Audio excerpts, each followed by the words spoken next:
जो एजुकेटेड लोग हैं, जैसे जो इंजीनियर्स हैं, जितने भी बाहर हैं, क्या उन लोग का ऐसा कोई व्यवस्था नहीं होना चाहिए कि वो भी आके बिहार में अपना योगदान दे एक अच्छी सरकार बनाने के लिए?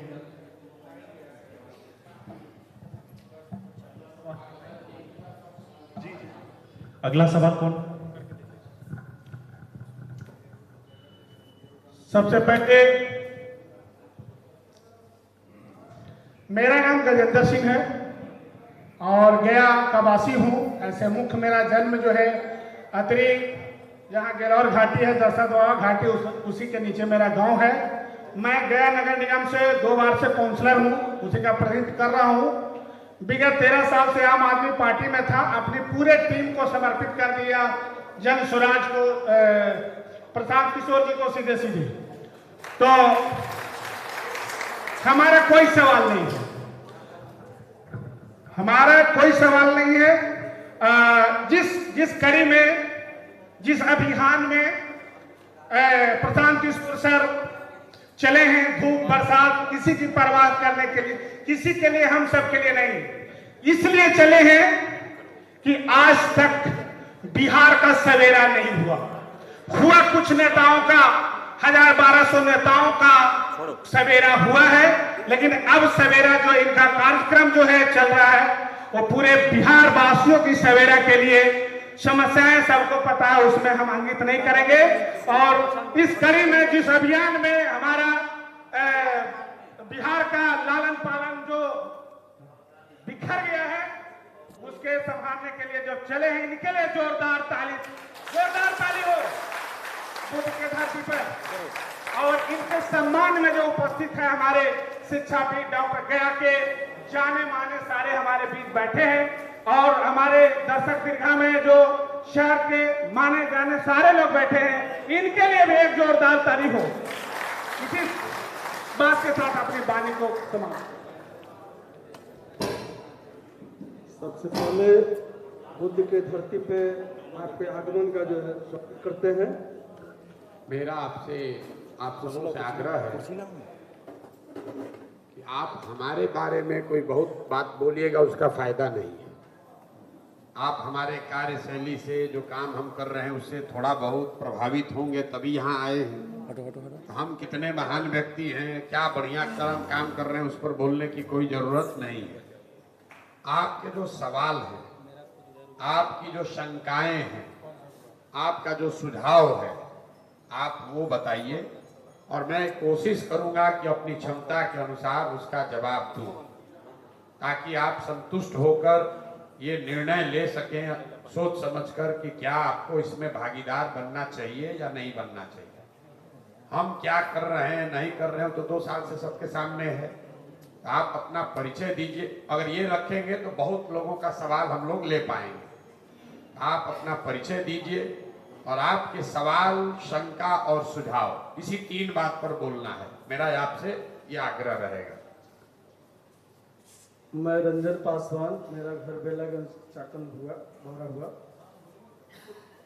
सीधा सा सवाल हम पूछना चाहते हैं कि जो नाम दिया गया है जन स्वराज, जनता का स्वराज, तो जनता का स्वराज कैसे ये साकार होगा, यह तो एक सपन सा लग रहा है।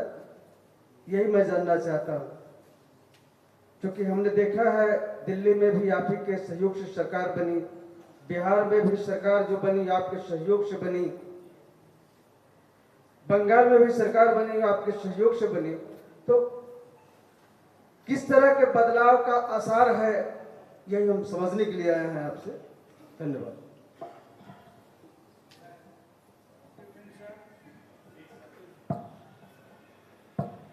नमस्कार, मैं डॉक्टर सुशांत कुमार मुखर्जी, बिहार के 100 साल के बाशिंदे में तीसरा पीढ़ी हूँ। भाषाई अल्पसंख्यक होने के नाते जो थोड़ा बहुत सुविधाएं मिलती थी, वो भी छिन्न होती जा रही हैं। आपके विश्वासी पदयात्रा को देखकर, आपका बॉडी लैंग्वेज को देखकर, आपने जो भाषण दिया वो सुनकर प्रभावित हूँ, और आशा करता हूं कि हमारी तरफ भी एक नज़र देखी जाएगी। सिमटते सिमटते बहुत ही कम संख्या में रह गए हैं। पहले बिहार में एक छत्र बंगालियों का आवास था बड़े सुरक्षित तरीके से, लेकिन कोई असुरक्षा खास नहीं महसूस कर रहे हैं, लेकिन बहुत ही आम आदमी के शैली में आते हैं हम लोग, लेकिन सुविधाओं से बिल्कुल वंचित है, बिल्कुल अनदेखा। कोई तो बेचारा समझता है और कोई मजबूर समझता है। आशा करता हूं कि श्रीमान का श्री नजर हम लोग पर भी पड़ेगा और उत्थान की कुछ सीढ़ियां हम लोग भी चढ़ पाएंगे। धन्यवाद। Good evening sir. आपके इनकलाब को सबसे पहले शिक्षकों ने बिहार में अपनी आवाज से आवाज मिलाने का काम और जन स्वराज के प्रतिनिधि को विधान परिषद में भेजने का काम किया, लेकिन उसके बाद लगातार एक साल में जितने बड़े बड़े घोटाले शिक्षा विभाग में हुए, न आपके प्रतिनिधि वहां पर कोई आवाज उठा पाए और न आपके द्वारा किसी मंच से इधर आवाज उठाई जा रही। जबकि उसके बाद विधानसभा घेराव का कार्यक्रम हुआ, बहुत सारे उसमें अनियमितताएं पाई जा रही है। तो क्या जब एक शिक्षक का प्रतिनिधि आपका विधान परिषद में गए, वहां से हम लोग को शंका पैदा होता है कि साल भर से जब उस मुद्दे पर एक भी शिक्षा के नाम पर इनकलाब नहीं किया गया, तो आगे अगर दोस्तों विधानसभा में हम अधिक प्रतिनिधि आपको भेजते हैं तो हमारी विश्वास कैसे बढ़ेगा? नमस्ते सर, मैं संजय कुमार बोल रहा हूँ। Sanjay Kumar sir, assistant professor Magadh university Bodhgaya. आपके पास सर बच्चों के लिए प्लान है, वयस्कों के लिए प्लान है, बुजुर्गों के लिए प्लान है। सारे लोग आपके वीडियो सुन चुके हैं, लेकिन मैं ये जानना चाहता हूँ कि आपके क्या कोई ब्लूप्रिंट जिस पर हम आसक्त हो सके कि नहीं आप सचमुच कर लेंगे? क्योंकि बातें तो सभी लोग करके जाते हैं, मैं ये कर दूंगा, मैं ये कर दूंगा, मैं ये करूँगा। आपके पास क्या ब्लूप्रिंट है? आप वहाँ कहाँ से खर्च इतना निकालेंगे ताकि हम आप पर पूरे तरह भरोसा कर लें? Thank you sir.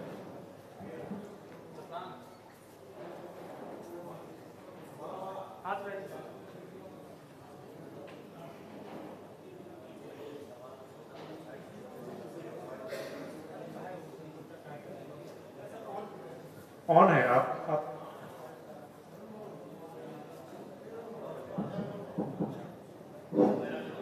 मेरा नाम जितेंद्र सिंह हुआ, जैसे से मैं शिक्षक हूँ। कनकुप्पा प्रखंड में मेरा निवास हुआ। एक जो जब इलेक्शन होता है उसका जो परसेंटेज होता है वो बहुत प्रयास के बाद राजनीतिक पार्टियां भी कुछ प्रयास करती है अपने स्तर से, सरकार भी प्रयास करती है, वो 50, 55, 58 जाते जाते लगभग उसी रेंज में रहता है। तो जो प्रतिनिधित्व होता है, जो भी प्रतिनिधि चुन करके आते हैं, उनको 100% का प्रतिनिधित्व हम लोग तो मान लेते हैं, लेकिन वास्तविकता तो वो रहती नहीं है। उसका परसेंटेज किस तरह से बढ़ाया जा सके ताकि जो वास्तविक स्थिति है वो निकल करके सामने आए। नमस्कार सर, मेरा नाम धनंजय कुमार है और मैं आपकी पदयात्रा शुरू होने से पहले से जुड़ा हूँ और मुख्यालय की साइड से जो भी यहाँ गया जिले में काम हो रहा है हमारी टीम कर रही है।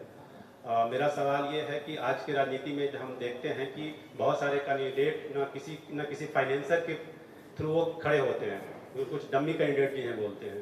तो इस बीच में क्या होता है कि जनता का काम नहीं होता है बल्कि उन फाइनेंसरों का काम ज़्यादा होता है। तो इससे मेरा सवाल ये था कि जन स्वराज इसे कैसे टैकल करे? Thank you. Sunil Kumar Sharma. No sir, थोड़ा सा मैं एक सुझाव की बात कर रहा हूँ। आज हमारे यहाँ कोई शिक्षा पर बात करते हैं, स्वास्थ्य पर बात करते हैं, कहीं न कहीं गांव के किसानों पर भी बात करते हैं कि उनकी स्थिति सुदृढ़ हो, लेकिन उन किसानों को जिन्हें पानी की बहुत ही अति आवश्यक है, सरकार की बहुत सारी योजनाएं भी आती हैं, लेकिन मजदूर और किसान का समन्वय जो टूटा है, जो मजदूर और किसान का समन्वय जो गांव का टूटा है, पुनः उसे हम कैसे बहाल कर सकते हैं? जो बहुत ही अनिवार्य है, क्योंकि वहीं से अन्न की उत्पादन होती है, वहीं से जीवनचर्या शुरू होती है। प्रमुख मुद्दा ये है। और दूसरे साथ जितने गांव स्वास्थ्य के प्रति पहले बहुत सारे स्वास्थ्य केंद्र वगैरह खोली गई थी, लेकिन उन सभी को इधर विगत वर्षों से बंद हो गई। नतीजतन कहीं न कहीं हम लोग शहरीकरण की ओर जा रहे हैं, लेकिन गांव की जो मूलभूत जो नेचुरल फील्ड जो मिला करती, गांव को जो एक सामाजिक समरसता जो थी, उसको हम कैसे इसमें निहित कर सके। मैं आशा करता हूं कि जन स्वराज हर हाल में इस मामले पर अपना कुछ न कुछ उद्बोधन और आगे इस पर सकारात्मक रूप से इंप्लीमेंट हो सके, अपने संवैधानिक व्यवस्था में इसको हर हाल में लागू करें।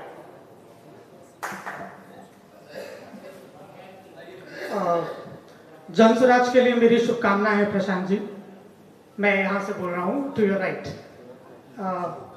सर, एक बड़ा ऑर्गेनाइजेशन क्रिएट होगा और of course as we move forward एक बॉडी होगी जो जन स्वराज को कंट्रोल करेगी। अपना परिचय दे दीजिए। हमारा नाम डॉक्टर अभी शर्मा है, मैं पेशे से डेंटिस्ट हूँ। सर, एक बॉडी बनेगी, उस बॉडी में नेता इकट्ठे होंगे, 243 कैंडिडेट पूरे बिहार में इकट्ठे होंगे, जिनको ट्रेनिंग भी की जाएगी, जिनके लिए चुनाव लड़ा जाएगा।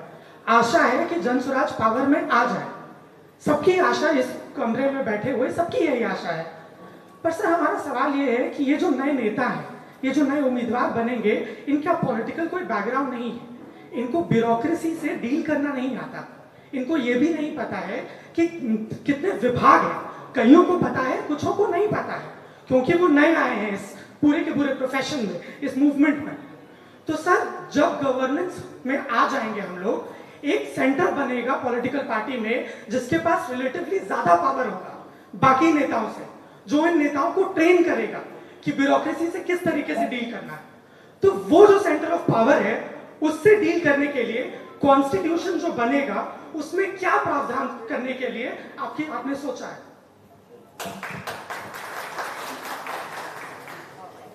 सर, यहाँ से पूछो।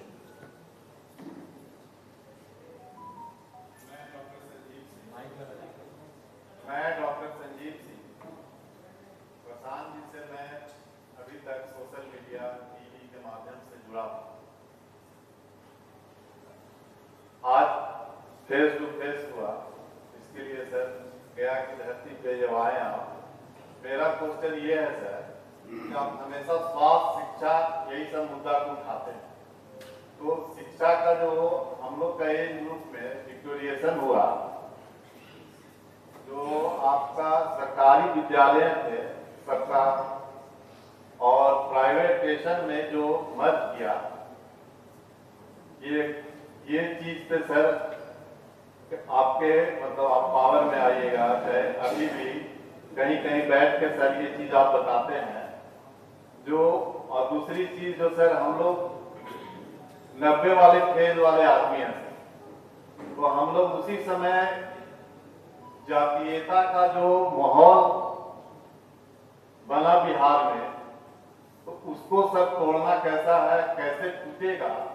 क्योंकि हर चीज में सर अगर बाईजी में कोई चेहरा आगे आता है तो सबसे पहले क्वेश्चन हो जाता है कौन है, कहां से है। और ये चीज सर हम लोग का जो एज है अभी 45 के नियर है, तो स्कूल मतलब 88-90 के आसपास से ये चीज हम लोग यहाँ देखे, तो पीरियड हो गया लमसम 30 साल के आसपास ये चीज को देखे। तो इस घेराबंदी को तोड़ना सर आपका इवेंट मैनेजमेंट या जो स्ट्रेटजी है जिसको आपने सरकार बनवाया, ये सब चीज का तो सर हम लोग कायल हैं कि आप उस लायक हैं कि जिसके साथ रहें उसको सर आप खड़ा करें। ये तो सच्चाई है, हम लोग देखें, आप सुना सुनाई बात नहीं है। तो मैं चाहूंगा सर कि पूरे जोश शोश से आप आए और अपने आप आगे बढ़ के, क्योंकि आप ही का चेहरा है जो इतनी भीड़ सर पहली बार आप आए यहाँ, इतनी भीड़ खींचा गया। कोई सर व्हाट्सएप मात्र कन्वेंशन का चीज था व्हाट्सएप, कोई ऐसा नहीं है कि कोई बहुत प्रचार किया, प्रसार किया हो। एक आकर्षण है आपका फेसबुक पे कोई बात बोले या जो भी, क्योंकि जो बात बोल रहे हैं यहाँ पे जो हम लोग पीड़ित हैं लमसम 20 साल से, वही सब बात आप रखते हैं तो ये सर टूटेगा कैसे? सबसे बड़ी बात है कि ये जो हम पॉलिटिकल आदमी तो है नहीं सर, जो मन में आया बात वही रखा जा रहा है, और ऐसा नहीं था कि हम बहुत किसी को समझ के आए। तो लोग आया यहाँ पे गपशप हुआ तो हमको लगा कि माइक मिला तो 4 बात हम भी रखते, यही चीज है सर। जातीयता, स्वास्थ्य, शिक्षा, ये आखिर सर कैसे इम्प्रूव करें? ये आदमी का एक थ्रेश होल्ड होता है, थ्रेश होल्ड मजबूत करवाइए कि, और हम लोग तो साथ हैं ही, हम लोग तो साथ हैं सर। आपका ऊर्जा के बारे में किसी को बताने की जरूरत नहीं है, जिसके साथ आप अपने लिए सर आगे बढ़िए, और बिहार को सर आगे बढ़ाइए। 5 सवाल और लेंगे, उसके बाद प्रशांत जी अपनी बात। हाँ नमस्कार सर। नमस्कार सर। हाँ मेरा नाम अविनाश कुमार हुआ सर, और मैं युवा होकर क्लास करवाता हूँ, शिक्षक हूँ मैं सर। आज अगर सबसे बड़ी समस्या है तो आज युवाओं के साथ हो रही है, चाहे वो पेपर लीक का समस्या हो या वैकेंसी का समस्या। आज अगर कोई वैकल्पिक सरकार खोज रहा है तो युवा खोज रहा है सर। आज बात ये है कि बिहार में कोई भी एग्जाम हो या केंद्र का भी एग्जाम हो, पेपर लीक की समस्या सबसे बड़ी समस्या है। पेपर लीक की समस्या बिहार की समस्या, और अगर केंद्र की बात की जाए तो केंद्र में वैकेंसी का ना आना, ये और बिहार जैसा राज्य और उत्तर प्रदेश जैसा राज्य जो है वो सरकारी नौकरी के प्रति अग्रसर है, आपको खुद इस चीज को पता है। तो सर युवाओं का सवाल यह है आपसे कि आप किस प्रकार की वैकल्पिक व्यवस्था कर सकते हैं और किस प्रकार से अवसर प्रदान कर सकते हैं, ताकि 2 अक्टूबर की पार्टी का गठन है, बहुत कम समय है, तो युवाओं को किस प्रकार से समझाया जाए कि हम वैकल्पिक उस प्रकार की व्यवस्था करेंगे जहां से इस प्रकार का कहीं भी कोई प्रकार का प्रॉब्लम न हो युवाओं के साथ, क्योंकि युवाओं को समझाना बहुत जरूरी है सर। ये आपसे हमारा सवाल हुआ सर। नमस्ते। सम्मानित सभी भाइयों बहनों को नमस्कार। मेरा नाम डॉक्टर जियाउद्दीन खान है। मैं भारतीय जनता पार्टी का बिहार प्रदेश प्रवक्ता हूं, अल्पसंख्यक मोर्चा का। वर्तमान में 2 बार मैं गया का जिला अध्यक्ष रहा हूं अल्पसंख्यक मोर्चा का, 1 बार जिला का महामंत्री और शेरघाटी मंडल का मूल कमेटी का मंडल प्रभारी भी रहा हूं। मेरा प्रसाद जी से यही सवाल है कि भारतीय जनता पार्टी 2005 से नीतीश कुमार के साथ गठबंधन में यहाँ पर है बिहार में, और अभी तक भारतीय जनता पार्टी इस स्थिति में नहीं है कि वो अपनी सरकार बना सके और 243 एमएलए जिता सके। आपके पास कौन सी जादू की छड़ी है, क्या ब्लूप्रिंट है आपके पास कि आप 243 सीट जिताइएगा और बिहार में सरकार बनाइएगा? कृपया रोशनी डालिएगा। धन्यवाद। हाँ नमस्कार सभी को। हाँ नमस्कार सभी को। उपस्थित सबको नमस्कार करता हूँ। एक्चुअली सौरभ कुमार नाम है और मैं सस्टेनेबल डेवलपमेंट पे फाइनेंस एंटरप्रेन्योरशिप वर्क करता हूँ। मेरा कहना है कि ये भारत की धरती है, ये आध्यात्मिक धर्म और संस्कृति की धरती है, तो गया भी एक खास जगह इसमें मुकाम रखता है। और यहाँ पे धर्म को लेकर मैं रिलीजन की बात नहीं कर रहा हूँ, ड्यूटीज़ की बात कर रहा हूँ। तो जो ड्यूटीज़ होनी चाहिए, एक जैसे यहाँ पे इंटेलेक्चुअल्स की मीटिंग है, तो यहाँ पे ड्यूटीज़ पे लोगों का क्या राय है कि कैसे किस तरह से हो सकता है। और मैं फ्रीलांस एंटरप्रेन्योरशिप में मैं एग्रीकल्चर, वाटर पे ये सब पे काम किया हूँ, तो प्रधान जी से मैं पहले भी मुलाकात कर चुका हूँ। तो सर अगर आपसे टाइम मिलेगी तो मैं इन सब पे डिटेल में चर्चा करना चाहूँगा।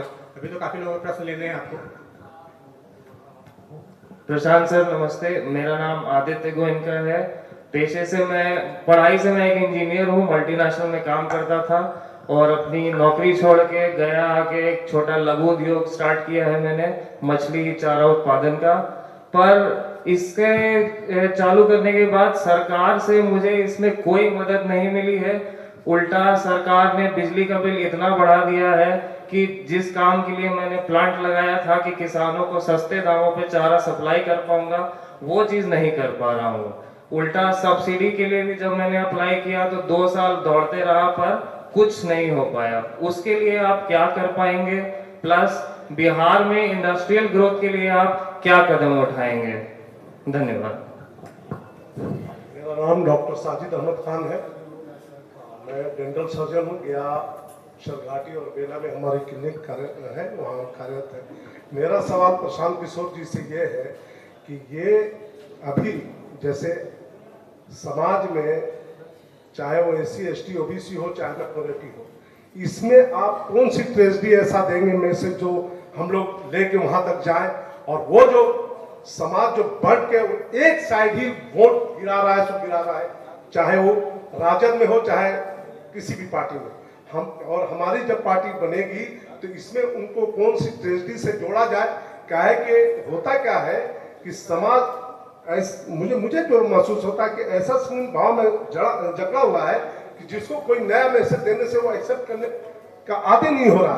तो आपसे ये चाहेंगे कि वो ट्रेजेडी पर जरूर बात कीजिए कि समाज के हर वर्ग विशेष तक, अभी हमारे मित्र डॉक्टर संजीव जी ने सही कहा कि समाज के ताने बाने को जोड़ने का एक मूल मंत्र जरूर दीजिए, जो SC ST OBC माइनॉरिटी तक हम लोग इस बात को पहुंचाए।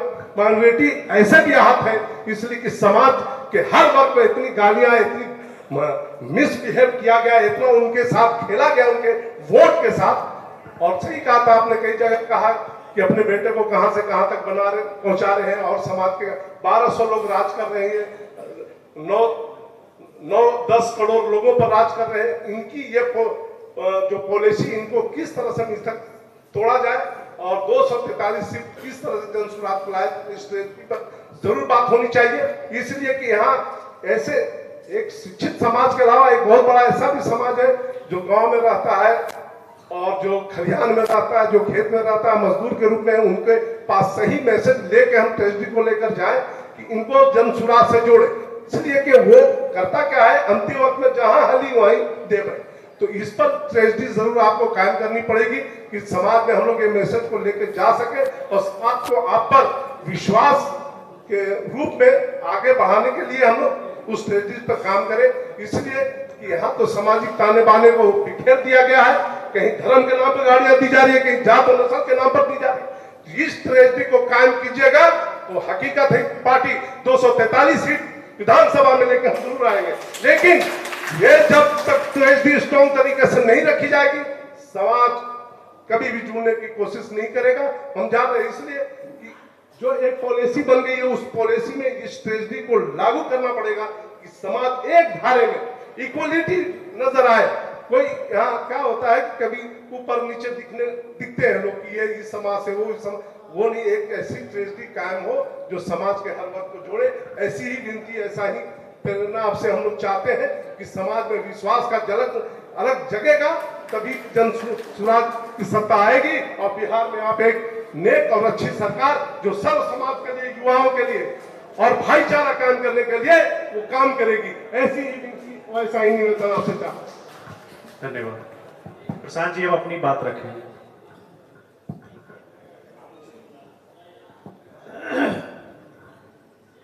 मेरा नाम डॉक्टर रामाधार तिवारी है। मैं यहाँ गायनेकोलॉजिस्ट के रूप में प्रैक्टिस कर रहा हूँ और 3 मेडिकल कॉलेज के हेड डिपार्टमेंट से रिटायर किया, दरभंगा, सासाराम, गया। और मेरी पढ़ाई पटना मेडिकल कॉलेज से हुई और मैं 1965 में साइंस कॉलेज गया और उस समय से कई मूवमेंट हमने देखा, केपी साहब की फायरिंग से लेके महामाया बाबू के जिगर के टुकड़े से लेके जेपी मूवमेंट मेरे कॉलेज के ही करीब शुरू हुआ था। वहाँ मूवमेंट मैंने सारी बातें देखी।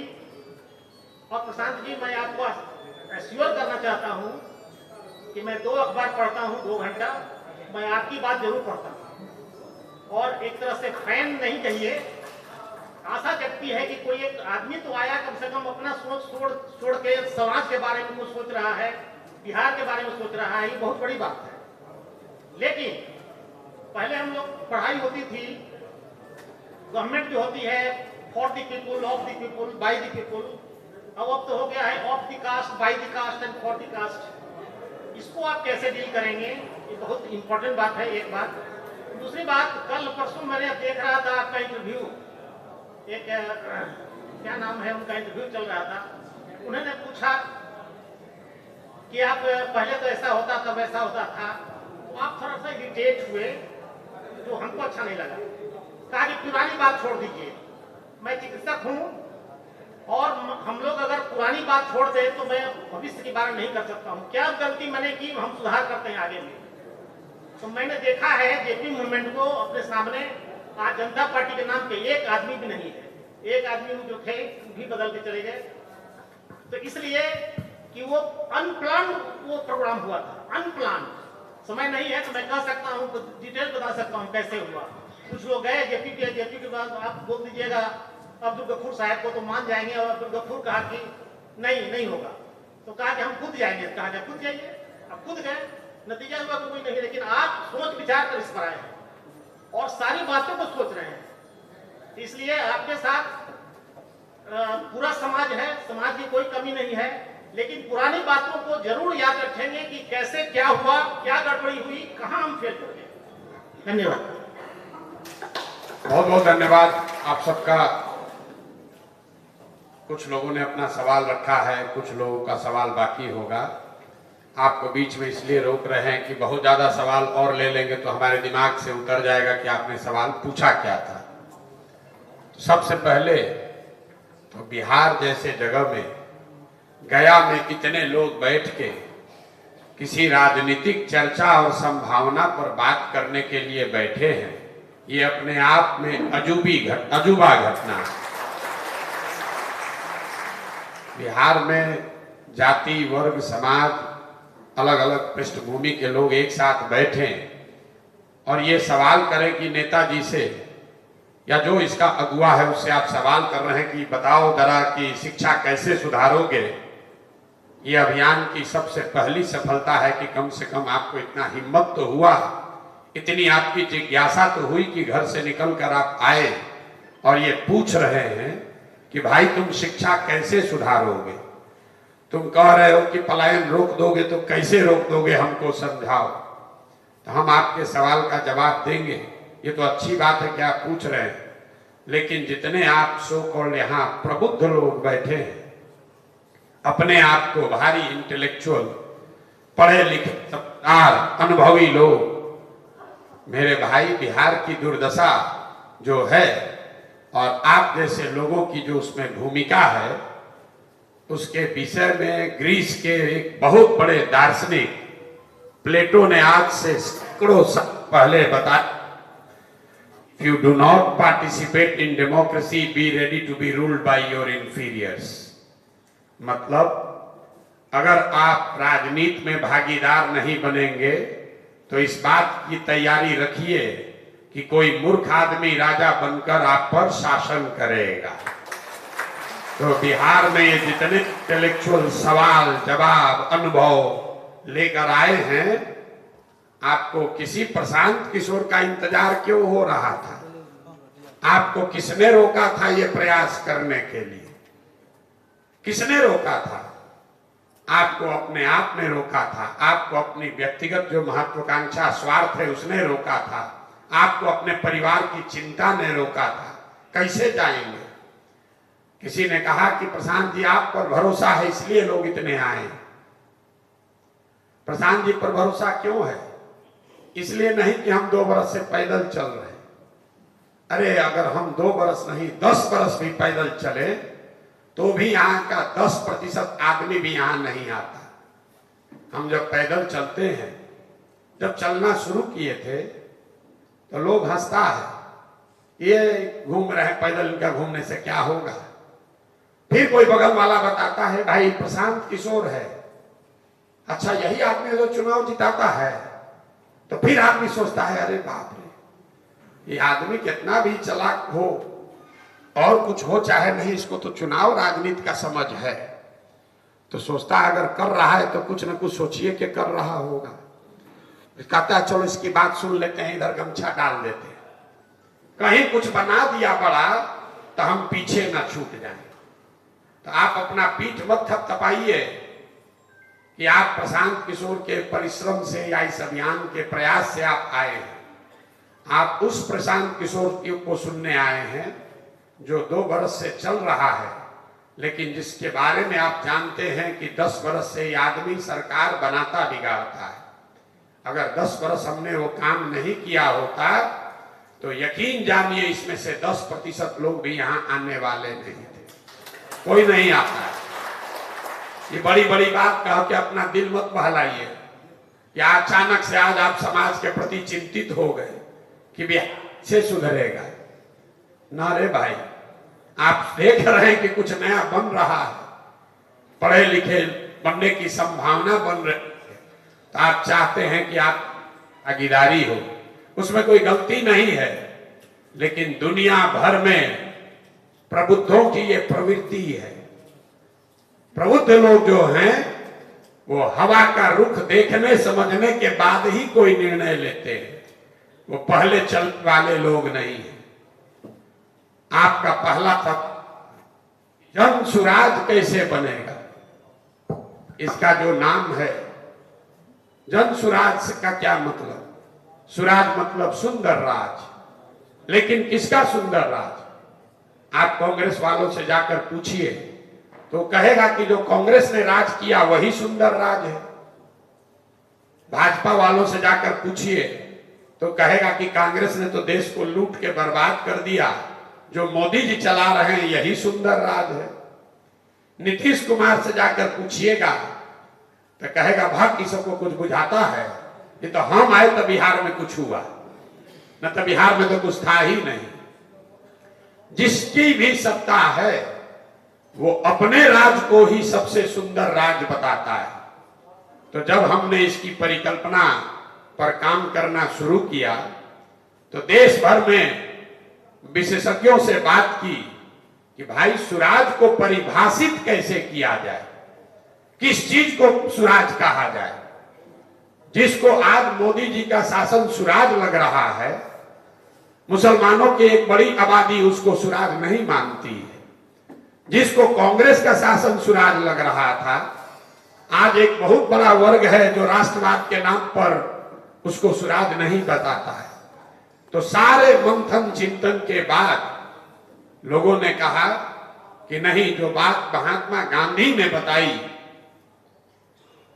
कि जब भी आप निर्णय लेते हैं, जब भी कोई आप सरकार में है, कोई नियम बनाते हैं और आप इसको जांचना चाहें कि सही है कि गलत, तो ये देखिए कि जो कर रहे हैं उससे समाज में खड़े अंतिम व्यक्ति का कुछ लाभ हो रहा है कि नहीं। अगर हो रहा है तभी वो सुराज है। तो इसलिए इसका नाम सुराज से बदलकर हमने किया जन सुराज, जनता का सुंदर राज। प्रशांत किशोर का नहीं, मोदी का नहीं, नीतीश का नहीं, लालू का नहीं। अब भाई साहब कहेंगे तो थियरी है, होगा कैसे? होगा ऐसे कि जब दल बने तो दल किसी प्रशांत किशोर व्यक्ति के द्वारा बनाया हुआ दल न हो, कोई जाति विशेष उस दल को न बनाए, कुछ परिवार के लोग, कुछ समूह के लोग दल न बनाए। दल बिहार का हर वो आदमी मिलकर बनाए जो चाहता है कि बिहार में एक बेहतर विकल्प की जरूरत है। इसीलिए 2 बरस में दल नहीं बना। लोगों को फर्क नहीं समझ में आता। हम कह रहे हैं कि हमने दल नहीं बनाया है, तो कहता है दल तो बनबे ना करेगा, उसमें फर्क है। हम दल बनाकर भी तो ये अभियान चला सकते थे, लेकिन तब वो मेरा दल होता जिसमें आप शामिल हो सकते थे और शामिल नहीं हो सकते थे। लेकिन जो 2 अक्टूबर को दल बन रहा है वो प्रशांत किशोर का दल नहीं है। प्रशांत किशोर उसमें एक मुख्य भूमिका में है, सूत्रधार हैं, इसके कुम्हार हैं। लेकिन दल को बना रहे हैं 1 करोड़ लोग बिहार के मिलके, और ये सुनिश्चित करने के लिए कि प्रशांत किशोर इसको बनवाने में इनकी भूमिका है, इनको ज्यादा लाभ न मिल जाए। हमने पहले दिन से कहा कि जब ये दल बनेगा तो इस दल का नेता प्रशांत किशोर नहीं बनेंगे। जो लोग इसको मिलकर बनाएंगे वही लोग मिलकर ये तय करेंगे कि इस दल का नेता कौन होगा, इसका संविधान कौन कैसा होगा, इसकी प्राथमिकता कैसे और किस बात पर होगी, ये वो लोग तय करके करेंगे। अब नेता लोग पहले ये भी कर चुका है, कहता है कि चुनाव होगा, फिर सब लोग बैठता है, अब बैठ के कहता है कि सोनिया गांधी ऑथराइज कर दिया गया, लालू जी को सबने मिलकर ऑथराइज कर दिया, तो संभव है कि जनसुराज में भी लोग यही कह दे। इसलिए हमने कहा कि भाई हम उम्मीदवार ना हैं ना हो सकते हैं। अगर तुमको चुनना है तो तुम्हारी मजबूरी है, आपस में ही चुनना पड़ेगा। प्रशांत किशोर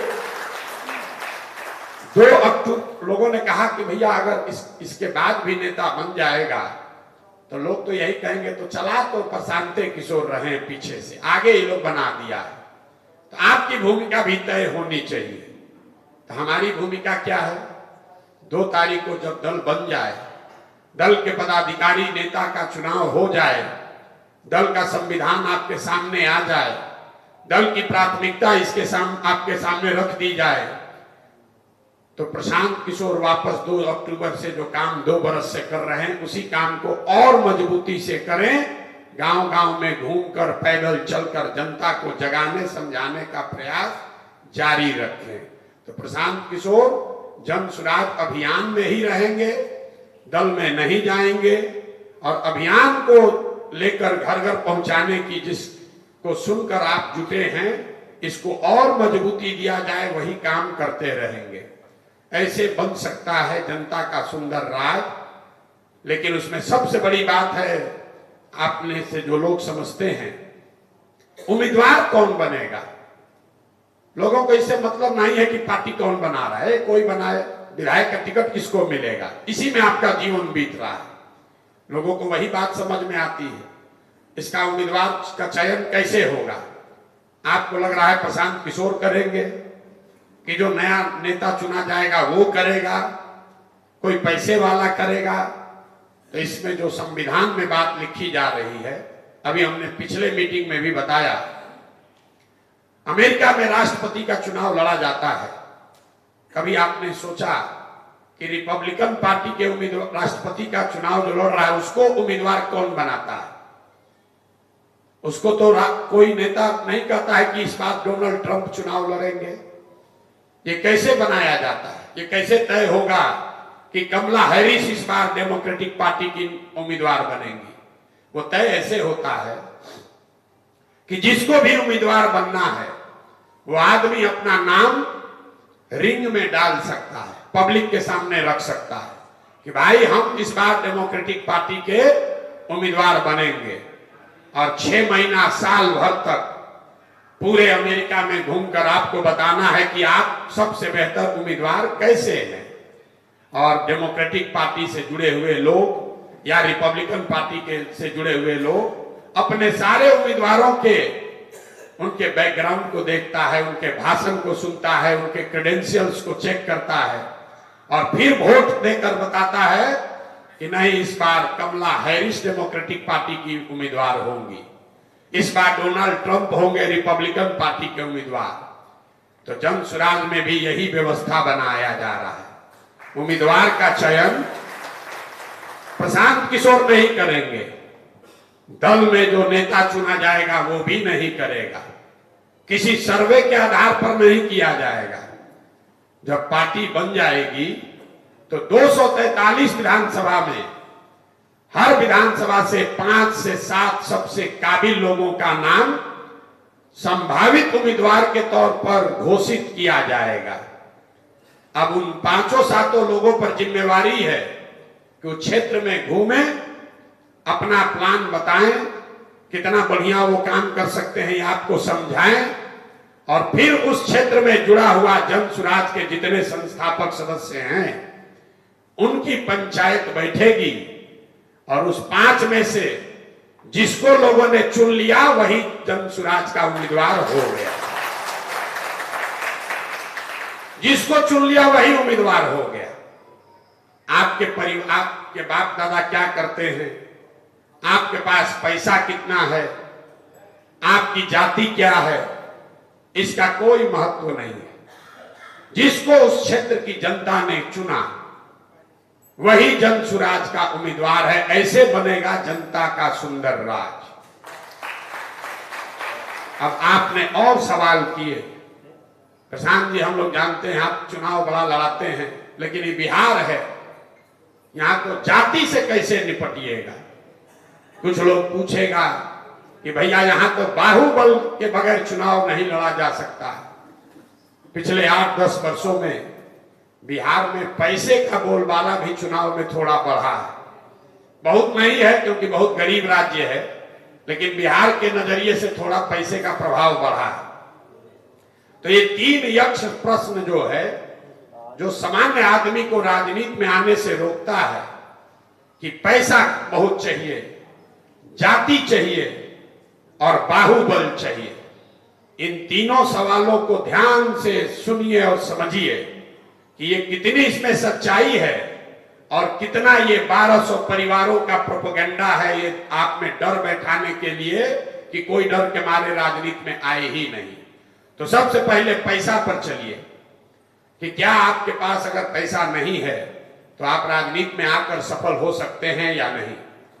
तो मेरे भाई, पैसा जो है वो पेट्रोल के जैसा है। अगर आपके पास गाड़ी है तो पेट्रोल की जरूरत पड़ेगी, लेकिन अगर आपके पास गाड़ी ही नहीं है तो कितना भी पेट्रोल आपके पास आ जाए, उस पेट्रोल के डब्बा पर बैठ के कहीं नहीं जा सकते। तो सामाजिक राजनीतिक जीवन में भी जो राजनीति करना चाहता है, अगर उसको जनता का समर्थन है तो समाज किसी न किसी तरीके से उसकी मदद करके उसको मदद आगे बढ़ने के लिए अवसर देता है। अब ये हमारे कहने पर आप मत जाइए, भाई तो प्रशांत किशोर कह रहे हैं। अब आप देखिए, जिस दिन बिहार की जनता ने नीतीश कुमार को राजा बनाया, नीतीश कुमार भी किसी धन्ना सेठ के लड़के नहीं थे। आज से 30-40 वर्ष पहले जब कर्पूरी ठाकुर को इस देश राज्य ने नेता बनाया, कर्पूरी ठाकुर भी किसी जमींदार के लड़के नहीं थे। बगल में ममता बनर्जी हैं, उसके बगल में योगी आदित्यनाथ हैं, राजस्थान है, मध्य प्रदेश है, छत्तीसगढ़ है। जिस राज्य में भी जिसको भी आप नेता मानते हैं, ये ध्यान रखिए, जब उस आदमी को समाज ने नेता बनाया तब वो आदमी पैसे वाला नहीं था। नेता बनने के बाद चोरी करके पैसा वाला बन गया, वो अलग बात है। तो ये आपको क्या बताता है? आपको समाज का नेतृत्व करने के लिए पैसा वाला होना जरूरी नहीं है। हाँ, नेता बनने के बाद आपका मन है तो लूट के पैसा वाला हो जाइएगा। फिर आपको क्यों लगता है कि पैसा चाहिए? वो इसलिए कि एक बार जो नेता बन गया, जब वो चलता है तो 10, 20, 50 गाड़ियां चलती हैं। वो टिकट चुनाव में करोड़ों रुपया खर्च होता है, तो आपको लगता है तो भैया इतना रुपया लगेगा ही लगेगा। ऐसी बात नहीं है। अगर आपके पास वोट है तो नोट का जुगाड़ हो जाएगा। बहुत नोट है तो वोट का गारंटी नहीं है। आप पढ़ते हैं कि भाजपा के पास बहुत पैसा है, भाजपा के पास बहुत पैसा है इसलिए चुनाव जीत रहा है। ना, भाजपा चुनाव जीत रहा है इसलिए उसके पास बहुत पैसा है। उल्टा है, अगर नहीं होता तो भाजपा के अकाउंट में तो 4000 करोड़ है, अंबानी जी के अकाउंट में 40,000 करोड़ होगा, लेकिन उनको 20 करोड़ लोग वोट नहीं दे सकता है। वोट है, नोट का जुगाड़ थोड़ा कम या ज्यादा हो जाएगा, तो चिंता नहीं करनी है। दूसरा, आपको लगता है कि हमारी जाति नहीं है तो हम कैसे लड़ेंगे? बिहार में सबसे बड़ा प्रश्न है ये। जहां जाइए, पढ़ा से पढ़ा आदमी, समझदार व्यक्ति यही पूछता है, सब बात तो प्रशांत जी ठीक है, आपका हर बात मान लिए, जाति से कैसे निपटिएगा? हम आपको बताते हैं जाति से कैसे निपटेंगे। जन सुराज जाति से कैसे निपटेगा उसको छोड़ दीजिए। आप पहले देखिए, डॉक्टर साहब ने कहा कि 90 के बाद यहां जातियों का बहुत बढ़ावा हो गया है। तो आप देखिए कि 90 के बाद जातियों का राजनीति पर कितना प्रभाव है। हम आपको चालू हुई, उसके बाद जो सहानुभूति की लहर चली, उसमें सब जात पात लोग भूलकर कांग्रेस को वोट दे दिया। कर्पूरी ठाकुर जैसे बड़े लीडर चुनाव हार गए। आप इस बात को कागज पर लिख लीजिए कि 84 में एक बड़े नेता की मृत्यु हुई, एक बड़ी घटना हुई, और उस घटना से की सहानुभूति से उपजी हुई लहर से समाज में जाति पाति टूट गया। फिर पूछेंगे 1989 में क्या हुआ?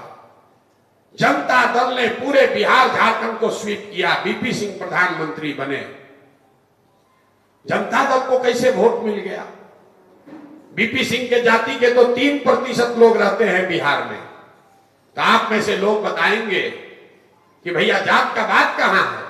फोर्स इतना बड़ा मुद्दा हो गया, पूरा देश में भ्रष्टाचार के नाम पर, बोफोर्स के नाम पर नारा हुआ, राजा नहीं फकीर है, देश की तकदीर है।